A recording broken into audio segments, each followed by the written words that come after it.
પાટણના સમી તાલુકામાં ભંગારના ગોડાઉનમાં ભીષણ આગ. સમીના બાસ્પા પાસે આવેલા ભંગારના ગોડાઉનમાં આગ લાગી છે. ભંગારના ગોડાઉનમાં ગેસ વેલ્ડિંગ દરમિયાન આગ લાગી. ભંગારના ગોડાઉનમાં આગથી અફરાતફરી મચી. સદનસીબે આગથી કોઈ જાનહાનિના અહેવાલ નથી. દ્રશ્યો તમે જોઈ શકો છો.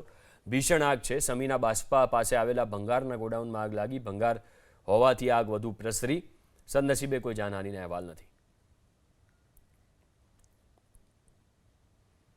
પાટણના સમી તાલુકામાં ભંગારના ગોડાઉનમાં ભીષણ આગ. સમીના બાસ્પા પાસે આવેલા ભંગારના ગોડાઉનમાં આગ લાગી છે. ભંગારના ગોડાઉનમાં ગેસ વેલ્ડિંગ દરમિયાન આગ લાગી. ભંગારના ગોડાઉનમાં આગથી અફરાતફરી મચી. સદનસીબે આગથી કોઈ જાનહાનિના અહેવાલ નથી. દ્રશ્યો તમે જોઈ શકો છો. ભીષણ આગ છે. સમીના બાસ્પા પાસે આવેલા ભંગારના ગોડાઉનમાં આગ લાગી. ભંગાર હોવાથી આગ વધુ પ્રસરી. સદનસીબે કોઈ જાનહાનિના અહેવાલ નથી.